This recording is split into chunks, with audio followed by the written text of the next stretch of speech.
నమస్కారం గురువుగారు. రా వెంకటరమణ రా. ఏంటి ఎలా ఉన్నావు? మీ దయ వల్ల అంతా బాగానే ఉంది గురువుగారు. మీరు చెప్పినట్టే పెట్టుబడుల్లో లాభాలు ఉంటాయన్నారు. వ్యాపార అభివృద్ధి కోసం మీరు ఇచ్చిన సలహాలు చాలా బాగా వర్కౌట్ అయ్యాయి. మంచిది. మీరు లేకపోయి ఉంటే నేనున్న పరిస్థితుల్లో నాకున్న అప్పులు కనీసం తీర్చుకోలేకపోయేవాడిని. మీ దయ వల్లే అప్పుల బాధ నుండి బయటపడగలిగాను.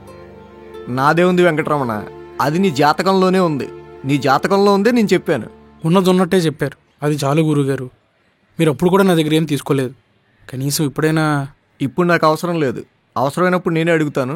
ఈ డబ్బులు నీకే అవసరం అవుతాయి, నీ దగ్గరే ఉంచు. అలాగే గురువుగారు, వెళ్ళొస్తాను. మంచిది. వెంకటరమణ గురువుగారు, వచ్చే నెల ఆర్థికపరమైన విషయాల్లో జాగ్రత్తగా ఉండు. అలాగే గురువుగారు, వెళ్ళొస్తాను. మంచిది. గురుగారు కాఫీ. గురువుగారు, అతని దగ్గర మీరు ఎందుకు డబ్బులు తీసుకోలేదు? అతనే కష్టాల్లో ఉన్నాడు. అతని దగ్గర డబ్బులు తీసుకుని మనం ఏం చేసుకుంటాం? ఆ డబ్బులు అతనికే ఉపయోగపడతాయి. ఓహో, కోట్లు కోట్లు సంపాదించి ఇంకా ఏదో సంపాదించాలని మన దగ్గరకు వస్తారు చూడు, వాళ్ళ దగ్గర డబ్బులు తీసుకోవడంలో తప్పులేదు. ఇలా కష్టాల్లో ఉన్న వాళ్ళ దగ్గర డబ్బులు తీసుకోవడం మన వృత్తి ధర్మం కాదు. అర్థమైంది. మీరు ఇంత నిజాయితీగా ఉన్నారు కాబట్టే మీ దగ్గరికి సెలబ్రిటీలు, పొలిటీషియన్లు ఎవరూ రావట్లేదు. అప్పుడప్పుడైనా ట్రెండ్లో ఉన్న హీరోయిన్ల మీద జ్యోతిష్యం చెప్పండి గురుగారు, పాపులారిటీ పెరుగుతుంది. ఆస్ట్రాలజీ అనేది పాపులారిటీ పెంచుకోవడం కోసమో పాకెట్ మనీ పెంచుకోవడం కోసమో చేసే బిజినెస్ కాదు. ఇంకోసారి నాతో అలా మాట్లాడకు. క్షమించండి గురుగారు. గురుగారు, ఎవరో వస్తున్నారు. నమస్కారం అండి. నమస్తే. నా పేరు దుర్గావర ప్రసాద్. ఓహో. మీరు ఇంతకుముందు రాజమండ్రిలో ఉన్నప్పుడు మా అమ్మగారు మీ దగ్గర ఈ జాతకం ఏదో చూపించుకున్నారంట. నాకైతే బేసిక్గా అంత నమ్మకం లేదు. మా అమ్మగారు వెళ్ళమన్నారని వచ్చాను. ఫస్ట్ ఆఫ్ ఆల్ అదేదో కాదు, అది నీ జాతకం. ఇక రెండోది, నీకు నమ్మకం లేనప్పుడు నేను చెప్పినా నువ్వు నమ్మవు. నిజమే అండి, నాకైతే నమ్మకం లేదు, కానీ మా అమ్మ నమ్ముతుంది కదా. మీరు చెప్తుంది చెప్పినట్టు మా అమ్మకి చెప్పేశాను అనుకో, నాకు ఈ గోల తెలిపోద్ది. అయితే మీ అమ్మనే రమ్మను. నువ్వు సైలెంట్గా ఉండు. ఆ జాతకం ఇలా ఇవ్వు.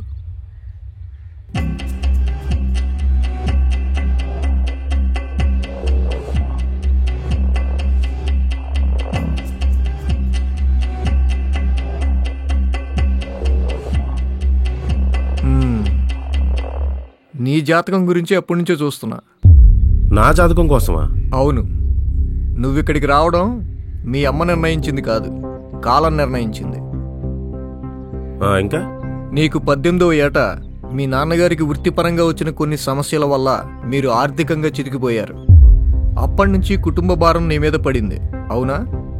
ఇక ప్రస్తుత విషయానికి వస్తే నీకున్న భూమి కూడా బీడు భూమిగా మారిపోయింది. అది కూడా తాకట్లో ఉంది. మీకెలా తెలుసండి? నువ్విప్పుడు ఏదైనా కొత్తగా వ్యాపారం గానీ జాబ్ గానీ చేద్దాం అనుకుంటున్నావు. అవును. నేను నీ జీవితం మారడానికి ఓ సాయం చేస్తాను. నువ్వు కూడా నాకు సాయం చేస్తావా? ఏంటది? నువ్వు నేను చెప్పిన కంపెనీలో ఉద్యోగంలో జాయిన్ అవ్వాలి. మీరు రిఫర్ చేస్తానంటే నేను ఇప్పుడే జాయిన్ అయిపోతాను. నాకు కావాల్సింది కూడా అదే కదా. నేను జాయిన్ అవ్వాలన్నాను గానీ రిఫర్ చేస్తా అన్నానా? అదేం సాయం అండి? అదంతే. ఇంతకీ ఎవరిదా company? Hasta group of companies owner Akshay Kumar. గురువుగారు, మా నాన్న తర్వాత ఆస్ట్రాలజీలో అంత పట్టున్న వ్యక్తి మీరు మాత్రం. మీరు చెప్పినట్టుగా నీ కంపెనీ స్టార్ట్ చేసి ఇప్పుడు మంచి పొజిషన్లో ఉన్నాను. కానీ నేను అనుకున్న పని ఇప్పుడే మొదలు పెడదాం అనుకుంటున్నాను. ఏంటది? ఆర్గానిక్ ఫార్మింగ్లో ఒక సెక్టార్ ఓపెన్ చేద్దాం అనుకుంటున్నాను. సేంద్రీయ వ్యవసాయంలోనా? ఎస్. దాంట్లో స్టార్ట్ చేసే స్టార్టప్తో ఇంకో 50 ఏళ్ళ వరకు 2 రాష్ట్రాల ఆర్గానిక్ ఫార్మింగ్ మొత్తం మనదే అయి ఉండాలి. ఇంకెవరికి ఛాన్స్ ఇవ్వకూడదు. ఆల్రెడీ చాలా మంది చేస్తున్నారు కదా. వాళ్ళందరినీ తొక్కేసే బాధ్యత నాది. ఆర్గానిక్ ఫార్మింగ్ కూడా లగ్జరీలో ఒక భాగం అయిపోవాలి. స్వచ్ఛమైన ఆహారం ఎప్పుడూ ఖరీదుగానే ఉండాలి. అది కరెక్ట్ కాదు అక్షయ్. మీరెప్పుడు స్టార్ట్ చేయొచ్చు, ఇంకా ఏం చేయాలో చెప్పండి చాలు. మిగతాదంతా నేను చూసుకుంటా. ఏంటి, ఇది కరెక్ట్ కాదనిపిస్తుందా? డబ్బున్నోడు ఏది చెప్తే అదే కరెక్ట్ గురువుగారు. మీరు టెన్షన్ పడకండి. నీకొచ్చే పంట పేదవాళ్లకు అందుబాటులో లేకుండా కేవలం డబ్బున్న వాళ్ళింట్లో మాత్రమే ఉంటే నీకెలా ఉంటుంది? నిజమే, అది కరెక్ట్ కాదు. కానీ దానికి నేనేం చేయగలను? నువ్వు మాత్రమే చేయగలవు. నీ జాతకంలో చంద్రమంగళ యోగం ఉంది. ఆ మహర్దశ ఇప్పుడే మొదలవుతుంది. అదే నిన్ను ముందుకు తీసుకెళ్తుంది. ఒక్కసారి నువ్వు ఆ కంపెనీలోకి అడుగుపెట్టాక నువ్వు వద్దన్నా ఆ ఉద్యోగం నీకే ఇచ్చి తీరతారు. ఆ తర్వాత నువ్వు ఒక మంచి ప్రాజెక్ట్ కూడా టేకప్ చేయాల్సి వస్తుంది. ఏంటి సార్, నేనేదో మా అమ్మ పోరు పడలేక నాకు అప్పులు తీరే మార్గం ఏదైనా కనబడద్దేమని మీ దగ్గరికి వస్తే మీరు ఏదేదో చెప్తున్నారు. నువ్వు నమ్మినా నమ్మకపోయినా విధి నిన్ను ఇంత దూరం తీసుకురావడానికి కారణం అదే. ఇక అప్పులంటావా, నువ్వు జీవితంలో ఎదిగే క్రమంలో అవి నీకు చాలా చిన్న విషయాలుగా మారిపోతాయి. నాది అగ్రికల్చర్ డిగ్రీ, అదేమో సాఫ్ట్వేర్ కంపెనీ. నన్నెందుకు తీసుకుంటారు సార్? ఆ భూమికారకుడైన కుజుడే నీకు దారి చూపిస్తాడు. సరే అండి, నాకు ఎలా జాబ్ కావాలిగా. మీరు చెప్పినట్టుగానే ట్రై చేస్తాను. వస్తాను. జడివి, ఇంకొక మాట, నువ్వు నన్ను కలిసినట్టు అక్షయ్కి గానీ ఆ కంపెనీలో ఏ ఎంప్లాయీకి గానీ తెలియకూడదు. గుర్తుపెట్టుకో. అలా ఈ కంపెనీలో నాకు తెలిసిన కాంటాక్ట్స్ ఏమైనా ఉన్నాయేమో ట్రై చేస్తే నువ్వు తగిలేవు. గురువుగారు చెప్పినట్టుగానే ప్రాజెక్ట్ కూడా నా చేతికి వచ్చింది. అంటే నేను నిన్ను ఇక్కడ జాయిన్ చేస్తాను నీకు ముందే తెలుసా? తెలుసు. తెలిసే ఇన్ని రోజులు నాకు చెప్పకుండా దాచావు, నమ్మక ద్రోహి. గురువుగారు ఎవరికి చెప్పొద్దని మాట తీసుకున్నారా? అబ్బా, ఇన్ని రోజులు నీకు అన్నీ తెలిసి ఏమీ తెలియనట్టు భలే మేనేజ్ చేసావురా. ఈ ప్రాజెక్ట్ స్టార్ట్ అయ్యి మన ఊరు వెళ్ళిపోతాయి. ఈ సీజన్ కంప్లీట్ అయిపోయినట్టే. అర్థమైంది మామ, సీజన్ 2 ప్లాన్ చేసావని. ఎస్.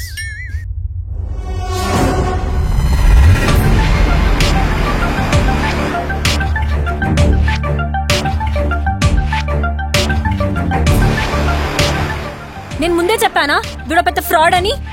నువ్వే వినలేదు. వీడింకా ఆఫీస్లోనే ఉంటే ఆఫీస్ నమ్మేసి నిన్ను రోడ్డు మీద లాగేస్తాడు. హలో సోనీ గారు, మా ఆవిడ గురించి మాట్లాడే ముందు కొంచెం ఆలోచించి మాట్లాడండి. మా ఆవిడ కింద ఇప్పుడు మీరు పని చేస్తున్నారు, మీ కింద మా ఆవిడ పని చేయట్లేదు. బుల్షిట్, నేను వాడి కింద పని చేయడం ఏంటి? జేడీవి తప్ప అందరూ బయటకు వెళ్ళండి. Out.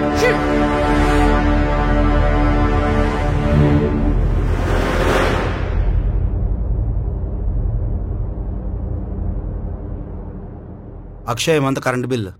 Shut up and get out. ఎందుకలా అరుస్తున్నావు? చిన్నగా చెప్పచ్చు కదా. జేసీ, చిన్న డిస్కషన్ ఉంది, నువ్వు వెళ్ళు. అలా చెప్పమానండి. అరిస్తే మాకు నోరు లేదా, మేము అరవలేమా?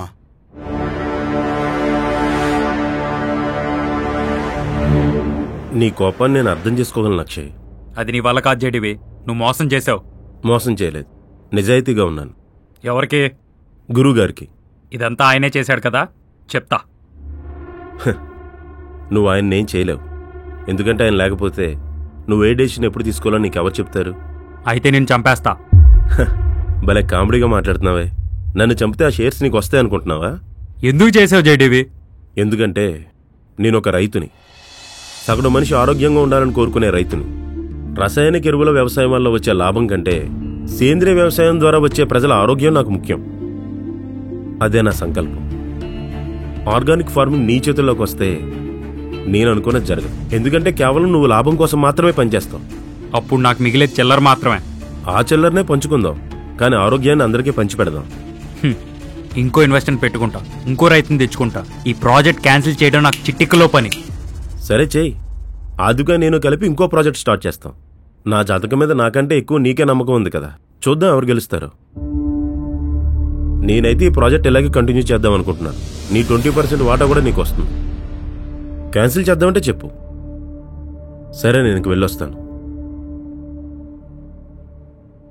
డబ్బు మీద ఉన్న ఆశ తగ్గితే నీకంటే మంచోడు లేడు అక్షయ్. ఒకసారి ట్రై చేసి చూడు.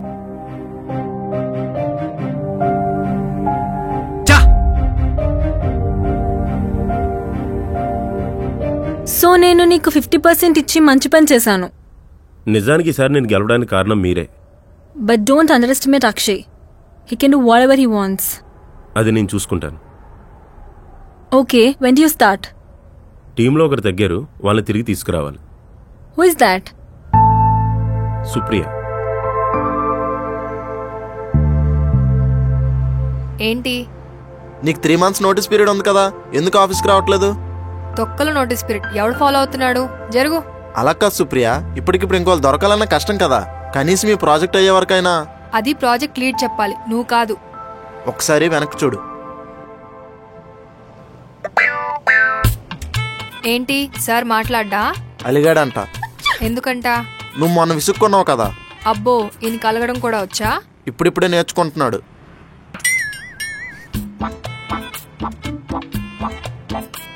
ఇలా ఓవర్ యాక్షన్ చేస్తే నాకు కోపం వస్తుందని చెప్పు.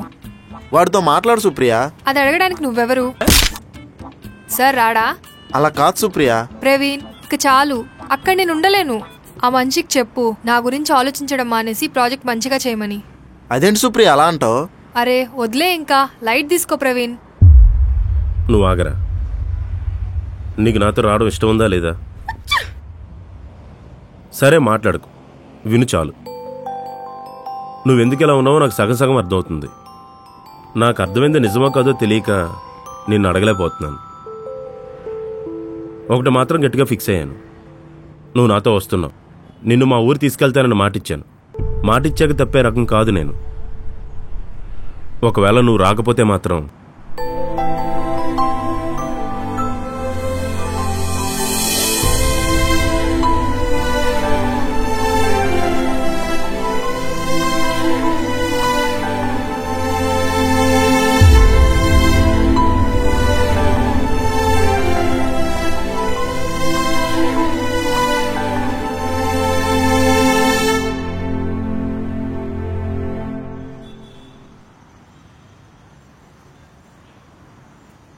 తను రాదేమోరా. వస్తుందిరా. రే బస్ టైం అవుతుందిరా. వస్తుందని చెప్పాను కదా, ముగ్గురు ఇక్కడి నుంచే కలిసి వెళ్తాం. అదేంటి ఇంకా బయలుదేరలేదా? సుప్రియ కోసం వెయిటింగ్. ఓ మొత్తానికి ఊరెళ్తున్నారన్నమాట. మళ్ళీ ఎప్పుడొస్తావు జేడీవి?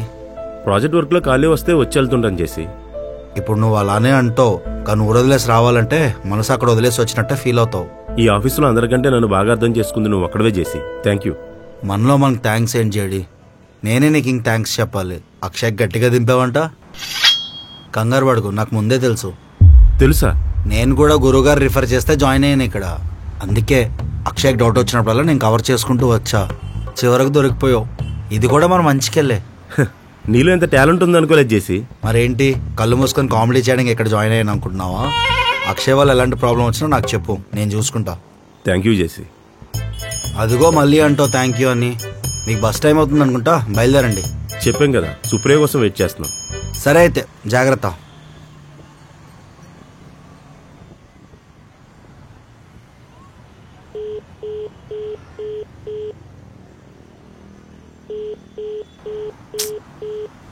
రే తను రాదురా, కాల్ కూడా లిఫ్ట్ చేయట్లేదు. ఈ డ్రైవర్ ఏమో కాల్స్ మీద కాల్ చేస్తున్నాడు.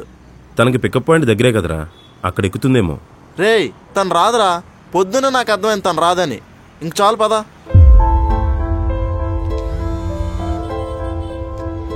హలో అన్న, దగ్గరలోనే ఉన్నాం, వచ్చేస్తున్నాం. పక్క గల్లీలోకి రండి అన్న.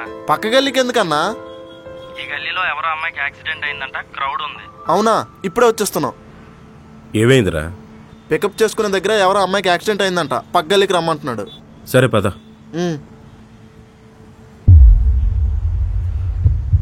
ఏమైందిరా? ఒకసారి సుప్రియకి కాల్ చేయి. రే చెయ్యిరా.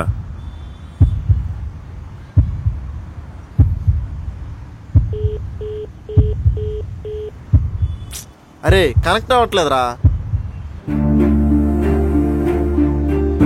రే నువ్వేం కంగారు పడకరా, ఏం అయ్యి ఉండదురా. అయినా నిన్ను స్కూటీ తీసుకురామంటే ఎందుకు తీసుకురాలేదు? ఊరెళ్ళే ముందు స్కూటీ ఎందుకని నేనే తీసుకురాలేదురా, మళ్ళీ ఆఫీస్ దగ్గర పెట్టాలని.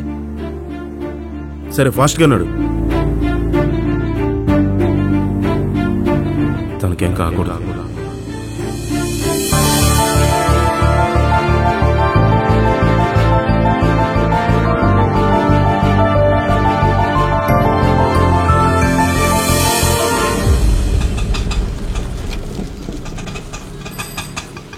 ఏమైంది?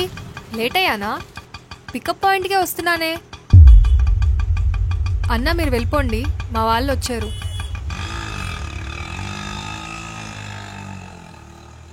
కుట్టనంటే ఫోన్ ఏమైంది? అంటే ఛార్జింగ్ తక్కువ ఉందని నేనే ఫ్లైట్ మోడ్లో పెట్టాను. బుద్ధుందా నీకు? మనుషులు ఫోన్ చేస్తారని కామన్ సెన్స్ లేదా? ఎంత భయపడ్డానో తెలుసా? భయమా? ఎందుకు భయం? అక్కడ ఎవరికి అమ్మాయికి యాక్సిడెంట్ అయితే నిన్ను చూసేదాకా నువ్వేమో అనుకుని ప్రాణం పోయినట్టు అనిపించింది. ఆయన పిచ్చంటే నీకు? నా ఫోన్ ఎలాగే వస్తావు? కనీసం వీడికైనా ఫోన్ చేసి ఎక్కడున్నా చెప్పాలి కదా. మావా ఇంకెళ్దాం పద, బస్సు మిస్ అయిపోద్ది. హే నువ్వు ఆగరా. అసలు ఏమైంది నీకు? నీకు తెలియకుండా నేనేమన్నా తప్పు చేశానా? లేదా నువ్వు ప్రపోజ్ చేస్తే నేను రిజెక్ట్ చేశానా? అసలు ఏమైందో నాకు తెలియాలి కదా. ఏదైనా చెప్తేనే కదా నాకు తెలిసేది. ఏమని చెప్పాలి? ఆ రోజు అంత బాగా ప్రపోజ్ చేస్తే నువ్వు పక్కకి వెళ్ళిపోయావు. మళ్ళీ వచ్చి నువ్వు అడిగితే కాదంటానా అని డైలాగ్ ఒకటి. అంటే ఆ రోజు నువ్వు నాకు ప్రపోజ్ చేసావా? హా.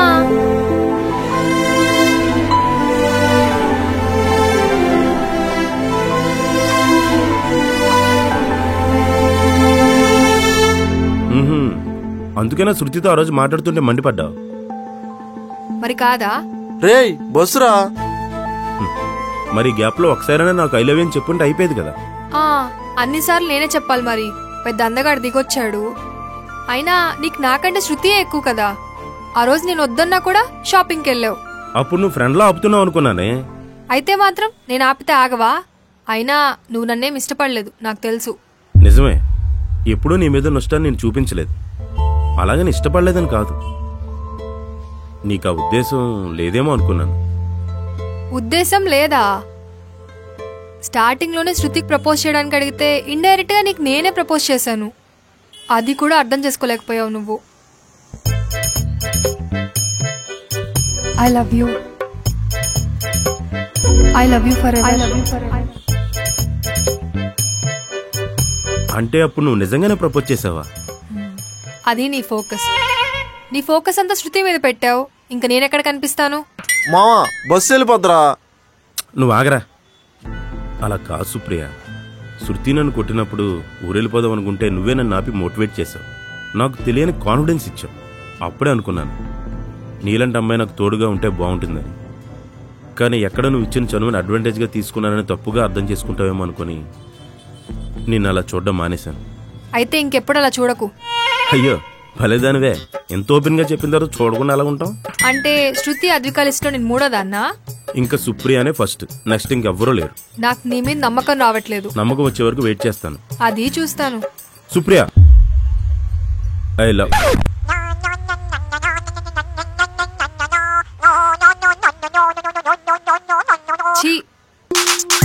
శృతి ఆగు. అయ్యో సుప్రియ ఆగు.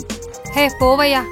Supriya I love you. Supriya ఎవడికి కావాలి బోల్డ్ లవ్? చేసిందిగా ఫోన్, దానికి చెప్పుకో. Supriya I love only you. Supriya నీ ఫ్యాన్స్ మీద ఒట్టు. చీపో దగ్గర రాకు. సుప్రియ సుప్రియ నువ్వు చెప్పినప్పుడు అర్థం చేసుకోలేకపోయింది సుప్రియ. ఇప్పుడు ఓకే అంటున్నాను కదా. I love you Supriya. ఒరే డ్రైవరు వచ్చేస్తున్నారా, ఒక్క 5 నిమిషాలు ఆగు. Hello hello. నువ్వు ఒప్పుకునే వరకు ఊరెళ్ళను. నువ్వేం చేయమంటే అది చేస్తాను సుప్రియ. సుప్రియ నువ్వు ఒప్పుకోకపోతే నేను చచ్చిపోతాను అంతే.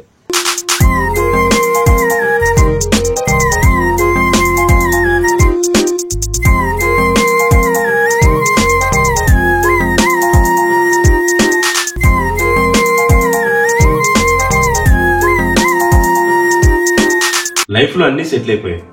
మంచి జాబ్ ఉంది, శాలరీ ఉంది, వీకెండ్ ఎంటర్టైన్మెంట్ కూడా ఉంది. కానీ ఏదో మిస్ అవుతుంది. లైఫ్ విషయంలో అసలు తగ్గకూడదు. మనకున్న టైంతో పాటు ఫ్యూచర్ కూడా సెటిల్ చేయాలనిపించింది. అప్పుడే తెలిసింది కంఫర్ట్ అంటే just car, coffee shop, vacation మాత్రమే కాదని. డైలీ లైఫ్ లో కూడా ఒక కంఫర్ట్ ఉండాలని. ఏఎస్బిఎల్ ప్రాపర్టీస్ గురించి మర్చిపోయాను. నేను అనుకున్న అన్ని ఫెసిలిటీస్ ఇక్కడే ఉన్నాయి. Premium homes, spacious balconies, gym, pool, party area, ఇలా కంఫర్ట్ అండ్ కన్విన్సింగ్ అన్ని ఒక ప్లేస్ లోనే. ఈసారి నేనైతే చాలా గట్టిగా ఫిక్స్ అయ్యాను. ఏఎస్బిఎల్ ప్రాపర్టీస్ లోనే నా లైఫ్ సెటిల్ చేయాలని. ఇంకా లేట్ చేయను. మీరు కూడా నాతో పాటు ఒకసారి ఏఎస్బిఎల్కి రండి. ఒకసారి చూస్తేనే కదా మీకు ఐడియా వచ్చేది. Future secure and life luxury. Link description లో ఉంది. Visit the site.